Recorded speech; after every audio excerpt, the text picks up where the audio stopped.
Hey there, Mr. Reddit here. Welcome back to another episode of r/entitled parent stories. Our first story we'll be reading today. Karen didn't want her kid to be late for school. Let's just say she got what she deserved. After that, entitled mom threatened to call the cops over Pokemon Go. After that, redesigned front end is killing me. After that, I work here, but not for you. And after that, be careful what you wish for. If you cannot stand entitled people, please smash that like button. And if you're new, please subscribe and turn on notifications for new stories from Reddit every single day. And if you'd like your script read by Karen, visit Mr. Reddit on Fiverr, link below. Karen didn't want her kid to be late for school. Let's just say she got what she deserved. So this happened to my friends and I in the 8th grade when we were about 13. We did announcements for the school because we were all on student council. When we did announcements, it was a bit different than everyone might think. Instead of a microphone, we had a corded telephone that connected to the PA system that you would talk into. Keep in mind, this telephone was right next to the secretary in the school's office, and if anyone talked above a whisper, the sound system would. And finally, regular morning announcements. There was only one rule that the secretary for announcements had, and that was not to buzz anyone in. Front doors had locks, so you had to be buzzed in during the playing of the national anthem just out of respect for our country. Then one day, disaster struck. It was a normal day in April, and the secretary had just printed off our announcements we had to say for the morning. We waited until a couple minutes after the morning bell so everyone was kinda settled in class and nothing was too chaotic in the halls, so the background noise couldn't be heard. We had just started our regular salutations, and I went to set up the radio so the national anthem could be played. Everyone in the office stood up for the national anthem, and right as it started playing, someone had buzzed the front door. Then it buzzed again. After the third buzz, my friends and I looked at each other like, oh crap, something's about to go down. The person at the buzzer, entitled mom, did not stop buzzing for the duration of the national anthem, which is 2 minutes. Like I said earlier, the secretary did not let her in due to the national anthem playing. After the anthem was done, entitled mom and her kid were finally let in. We all saw entitled mom storm into the school, practically dragging her kid behind her, swing open the door to the office, and if looks could kill, we all would have been dead right there in the office. She then pushes students out of the line for signing in late and starts to have a full-out tantrum at the secretary while we were on the PA system doing announcements. So basically, the entire school was hearing in on this while we tried our best to do announcements. Entitled mom continues to call our secretary names for not letting her and her precious daughter in when they first buzzed in, and now she's going to be really late for work, which, by the way, if you're late, you're late. A couple minutes won't make much of a difference. Our secretary told her over and over again that it was a school policy that she couldn't let anyone in during the national anthem, and all she really had to do was sign her daughter in, which would have taken like 10 seconds. Entitled mom was not having any of it. It got very ugly when entitled mom started getting in her face and threatening her, all the while we were trying to do announcements. At that point, everyone in the office was staring and trying to get the lady to calm down. The principal was also called because the situation was getting out of hand. Then, entitled mom and I met eyes while I was talking on the announcements. She looked at me with pure hatred and proceeded to take the corded telephone from my hand and slam it to the floor. I was shocked. My friends were shocked. Everyone in the office was shocked. We were all then quickly escorted to a room in the office and locked in, including entitled mom's kid, who I felt really bad for. She was absolutely mortified at her mother's behavior. And a code green was also issued. It basically just means to stay out of the hallways for a period of time. We heard her continue to slam things in the office. There was about $6,000 worth of damage she did, and the police were called. Once the police arrived, they had apparently taken her away in handcuffs. We did not see her get taken away, although a few students saw her get taken away through the window. My friends and any students that were in the office were then sent home after what had happened in the office that morning. We did not hear anything after the incident. The school did not inform our parents what had happened after that morning. There were a couple rumors floating around that entitled mom's husband was very wealthy and he had paid the school a large amount of money to keep their mouths shut and to drop any potential charges the school had planned. I doubt this is actually what happened. And the second was that the woman was banned from dropping her daughter off at school and was not allowed to be within 100 meters of the school, and the secretary had hired a lawyer and sued the woman and got a large sum of money from winning her case. Anyways, if you've made it this far, thank you so much for reading. Remember to always be careful around entitled parents. You never know what they're capable of or what they're going to do if they do not get their way. And no, I'm not making this up. I really wish I was, but this is truly how it all went down. I'm now in high school, and I will update if anything happens with Entitled Mom. Thanks again, and have a great day. Next we've got Entitled Mom threatened to call the cops over Pokemon Go. So my friend and I were just standing in line to go to the movie theater. Mall has one inside the building. It was moving pretty slowly, so we were talking about our day, and I bring up Pokemon Go and brag about how I got a shiny Totodile at home. I think it was a bit too loud, since Entitled Kid must have overheard and starts approaching me. Entitled Kid: "Hey, did you get a shiny Totodile?" Yeah? Entitled Kid in a demanding tone: "Give it to me." Me: "Sorry, kid, no can do." Entitled Kid starts getting louder: "Come on, just give it to me." I said, "No, kid.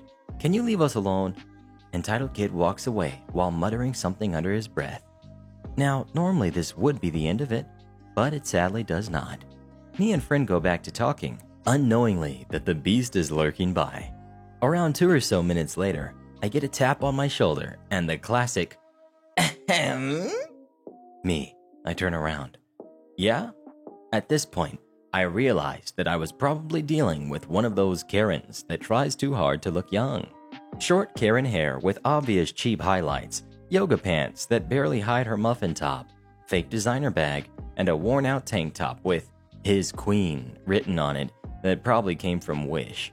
Entitled Mom with a snarky attitude: "Why did you tell my baby that he couldn't have his Pokémon?" Yes, she did say Pokémon. Well, I just simply can't. Entitled Kid, who was hiding behind his mom, poking his head out like a cave goblin: "He's lying, Mom. He just wants to sell it because he's a cheater." Entitled Mom starts getting louder: "Look, you're too old to be playing this kitty crap.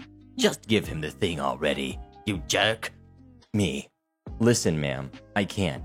She cuts me off, sharply raising her voice, pointing her crusty finger at my face, and attracting the attention of the crowd. "Don't call me that, you piece of crap. You should treat me with respect. I don't care what you have to say.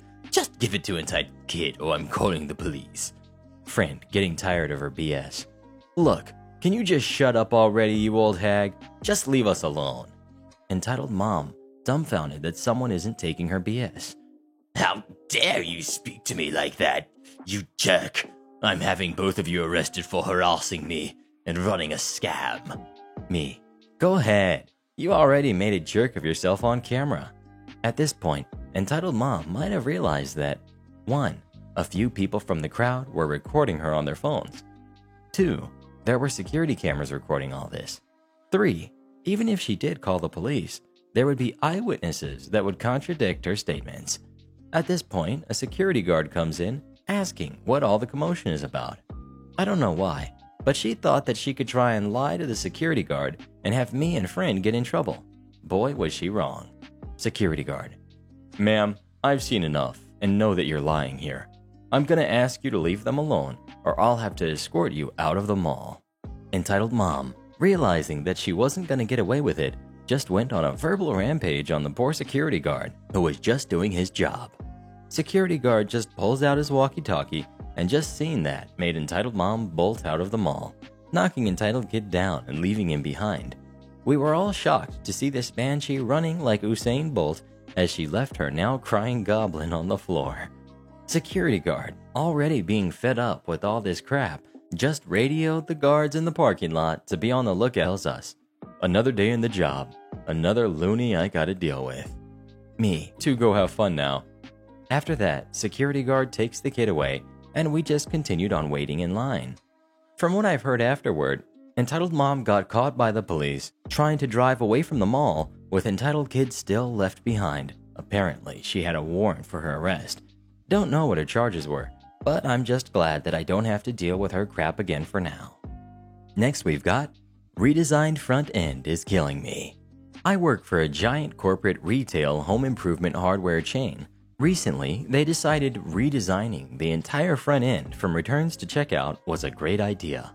Without consulting actual cashiers or customers, they removed the counters, the 3 feet of safe space between customers and associates who interact with them, in favor of a shoulder-to-shoulder checkout experience. Confused, upset customers abound. As you can imagine, that in itself has spawned many fun stories, but my tale this morning is about the flow of our new returns area and the customers who refuse to come in through the entrance. This story is repeated every day, every hour, almost every minute of our day at the new service desk. Our desks are now called pods. Each working desk features a register that can toggle between a sales register, a returns register, order release, and special services, meaning each register and the worker behind it is expected to do everything. Sadly, the customer struggles to understand if you are standing looking at your screen, you are actually working. Yesterday, I was returning a bunch of electrical pieces for a customer. One of his switches did not have a scan tag. We happened to be right next to electrical, so the customer ran to go get one I could scan. My desk is filled with more bags of his returns, so I keep scanning as he runs off to grab one. As soon as he leaves the desk, a woman walks up from the exit behind me on her phone. I hear, "Well then, I will find another bank. Goodbye." And she hangs up. I am trying to not look at her because I am clearly working. I head motion to the few people who are standing waiting in line as she pushes closer to the edge of my desk. Pointing to the line, I say, "Ma'am, the line for service starts right there." As I say this, the guy gets back with his switch and he hands it to me. To my shock, this lady says, "Excuse me, I was here first," to the guy. Normally, I am a very patient person, but this new layout has me working on my last nerve.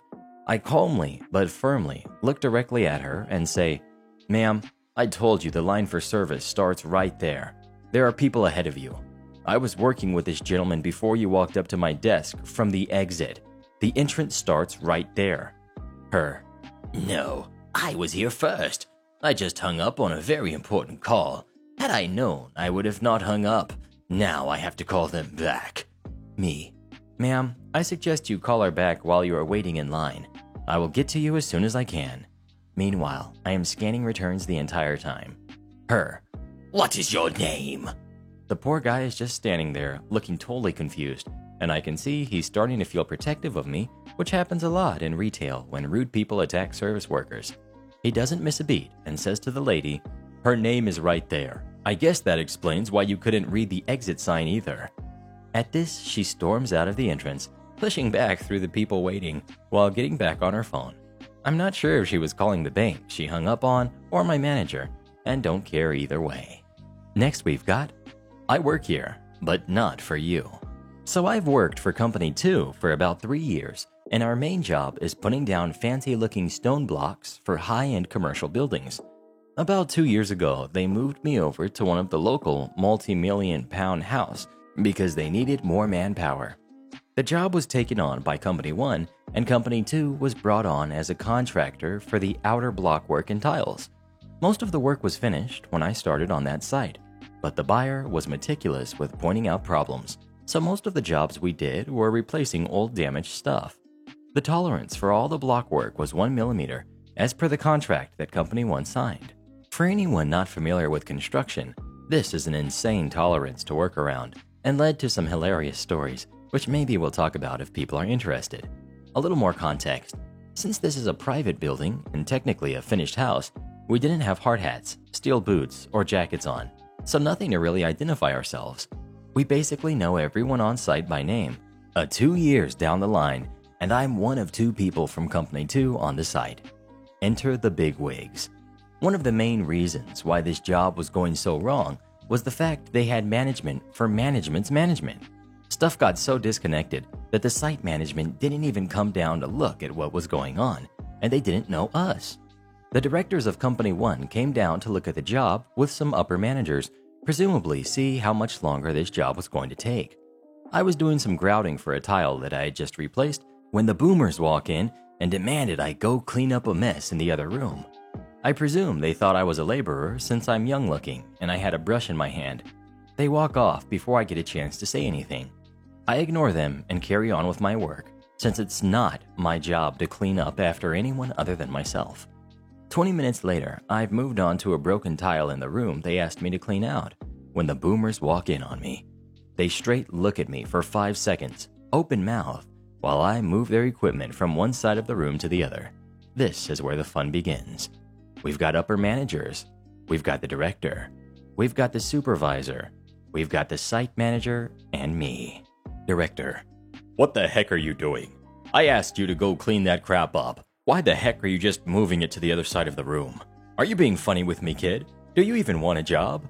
Me: I don't. Director: no, you've done enough talking. I've seen how long your breaks are. Just move it out, now! Me, raising my voice: look, I don't work for your company. I work for company 2. Look, I know you don't work for us, but can you just clean it out anyways? Me: no, that's not my job. I've heard enough. You're fired. By this point, director is red-faced mad. Me: you can't fire me. If you want someone else from company 2, you'll have to call my boss. I can get you the number. Upper manager: oh, so now you're trying to be smart, are you? Get the heck off my site. I just pack my stuff and leave. I know he doesn't have the authority to kick me off site. Only the site manager can, and he wasn't even there on site. But it's not worth the hassle. All the while, director is berating me on how I'm a terrible laborer. I'm packing up my tools, and he stops me from leaving, accusing me of stealing stuff. But after I show him they've all got my name on them, he lets me leave. Somehow it didn't set off alarm bells that I have masonry tools. Would you believe they meet me down the path while I'm driving down to jeer at me and tell me how useless I am? Very professional. I drive down the road and park up to call my boss. I tell him the whole situation and how I've been kicked off site. He just laughs and tells me he'll be down in 10 minutes. I can take the day off. I get a phone call about 2 hours later telling me that it's been sorted out, but not to go back yet. He told the management that if they want to kick one of his staff off site, that they need to call him. He'll still be invoicing me out to their company, but won't be sending me back until I get a letter of apology for the way they treated me. 2 days later, I'm called into the main office to have a look at the letter that came in. It was a small victory, but it tasted sweet.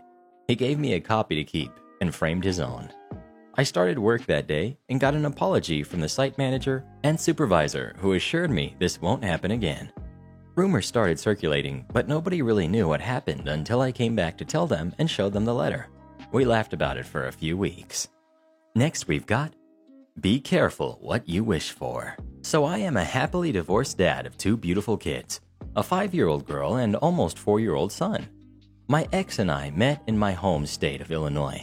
She was a Navy brat, so her family is from Texas. We fell in love very quickly, got married after a year, and was expecting my daughter after 3 months. We found out she was pregnant with my son almost 4 to 6 months after my daughter was born. A month after he was born, I found out she was cheating on me with at least 5 guys. Later found out it was around 8. Obviously, I filed for divorce. I got the lawyer, changed my bank accounts, and presented her with papers. The first copy was rejected for a reason I can't quite remember. Upon revision, I had my lawyer also change the custody from me having the kids every other weekend to every single weekend. Much to his surprise, she signed it. We shared the kids accordingly. She was super upset, but there was nothing she could do about it. And when she/I could no longer afford to live in the state, she moved back to Texas. Fast forward 2 years without seeing the kids. Couldn't afford to see them except on one Christmas. I got out of the Navy, moved back home, and I got the kids for 3 months. I was appalled by their development delays. Both kids were rated in the bottom 5% of kids their age. My daughter didn't have a clue about potty training at 3, barely speaking, and had no awareness of adult authority. My son was not even close to walking, nonverbal, wouldn't eat most meats, and was afraid of the grass. When I returned them, my daughter would listen to adults, was potty trained, and speaking in almost complete sentences.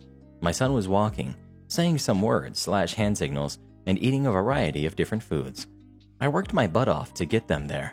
Also spent a lot on 2 times a week therapy for both of the kiddos. Money well spent.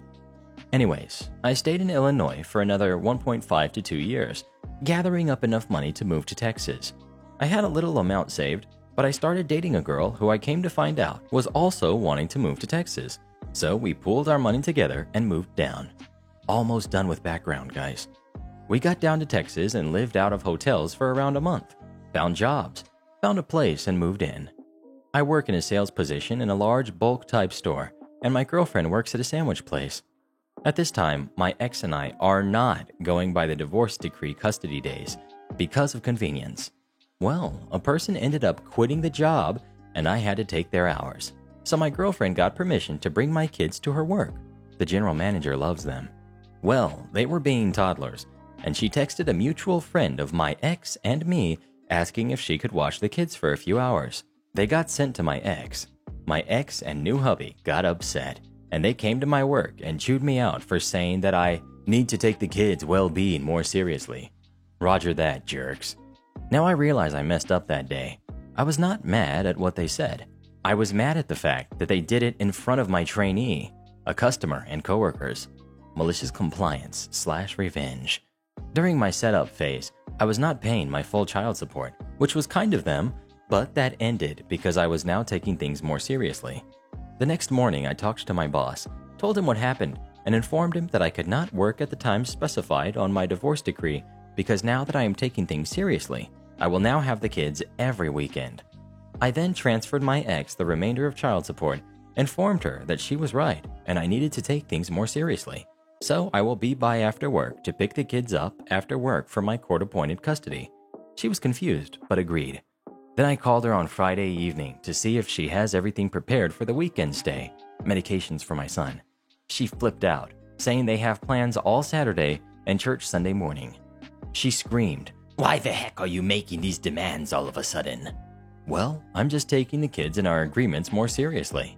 I ended up letting them have the kids Saturday and picked them up Sunday morning. I then informed my ex and hubby that we would need at least a week's notice for any change in plans on weekends in case we had things planned. Generally, if they wanted to do something special with the kids if we didn't have plans, even at last minute. Since I was taking things more seriously, my girlfriend and I kept very meticulous records of any injury, such as rashes and physical appearance upon pickup. We would treat said rashes, note any changes in our little black book, then take a photo of the pages with a timestamp. When they returned, we would then note any worsening of any rash, injury, or non-treatment. We also signed the kids up for more therapy since they are still very much behind. This went on for a few months until, surprise, my ex had enough and brought me to court to force the changes she wanted. I presented the judge with everything. The doctor's notes I had from day one, the doctor's notes from my ex with conflicting information. These notes were things she would tell the state-funded therapist for my son, as well as all the expenses for the therapies I was giving my kids.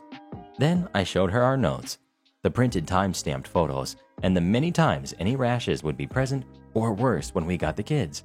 My ex broke down into tears since she brought her entire family and several friends for support. The increase in child support she wanted was shot down and instead was almost halved since I was making less than I was prior. The expenses I had for the kids, and my overall time with the kiddos. The change in custody she so desperately wanted? Well, the judge ordered it to stay the same with the change of alternating Sundays. Slightly annoying. Walking out, she asked me through tears, "How could you do this to me?" To which I replied, I was taking things with the kids seriously. And shoutouts to our Re-Generals of the day, Miss October Storm, Rachel Edge, Mikasa, Chissy Spider, and Smurf Hater. Become tomorrow's Re-Generals by leaving as many Re's as you can in the comments below.